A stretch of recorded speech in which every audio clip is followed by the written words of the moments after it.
I'd like to ask each of you, what are the successful elements for a great impact trailer for a very good thing that taps the emotional impact of the image? And then we will pass to questions and answers with the audience. I'll go first. Perfect. Yeah, that's the most important thing, to be honest. How to compose such music or sounds to benefit the footage of the trailer from my experience, and just click like that with the audience. It's very important to know what the movie is about, and also about the characters. In certain situations, if you are requested to make a theme for a certain character, depending on what that character is, you can use certain instruments. Let's say a piano, violin, keep it orchestral, simple. That's for a simple kind of person.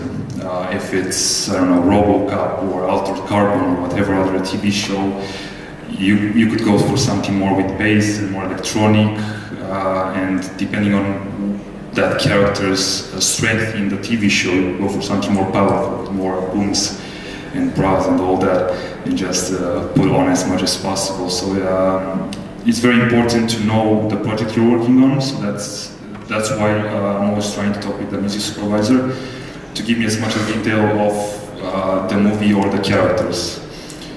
Obviously, if I'm doing work again on the Avengers, I already know Iron Man, Hulk. I already know the whole list of heroes, so that's easy. But yeah, I would say first of all, know for what you're composing, and know what kind of instruments or for what kind of track you have to go for. Either a simple orchestral one or an EDM one, more bass, more strength in the track, and so on, because it has to be on the same page with the movie itself. Obviously, you can make for the Notebook, the rock track or something like that. It's not going to work, yeah? So you gotta make something that's more emotional, lovely, something towards the sweetheart side of it. If you're going for Notebook, for example, yeah. If you're going for something more sci-fi, synth pads as much as possible, bass and all that. So yeah.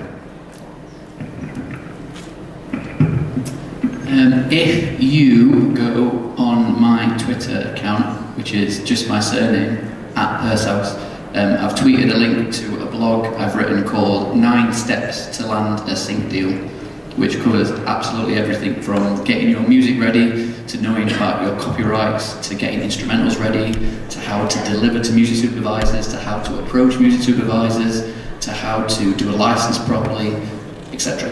If you read that and do what it says, you will be 100 steps in front of everyone else trying in the music industry at the moment. So yeah, just twitter.com/Pursehouse and read that.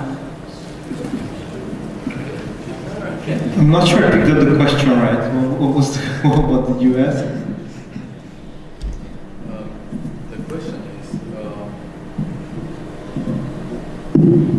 what are the success factors in your opinion for a successful thing?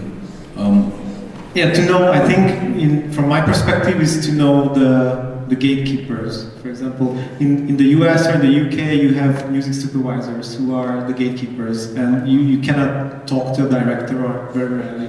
You don't talk to the producer, you talk to music supervisors, and they, have their trusted sources to get close to them and get to become one of that person or one of the companies that they consider a trusted source, and they send their briefs out, and you can pitch to them, is a really hard work, and it's a really hard thing to achieve.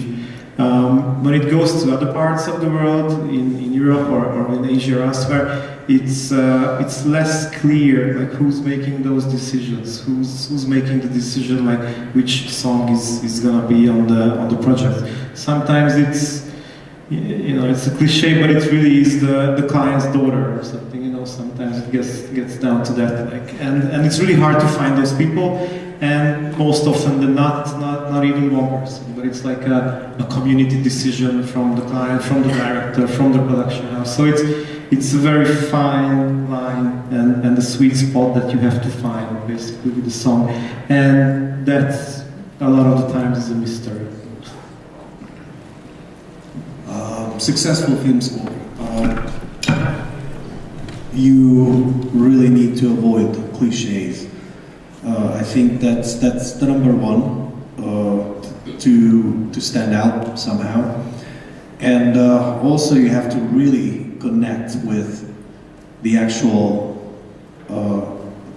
essence of this film, of the film that you're scoring, or even a series.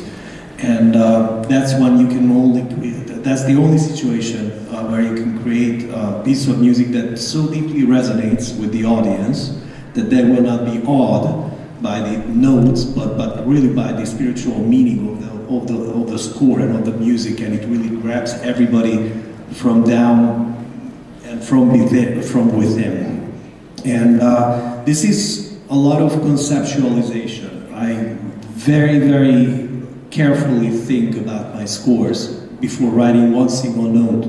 Sometimes it's 2 weeks of nothing, and then I create images in myself, I create an orchestration that is very specific to that world that we are trying to depict with the director, and that's when we start picking it up. So it's really a process of thinking and then to emotionalize the thoughts. So that's what it is.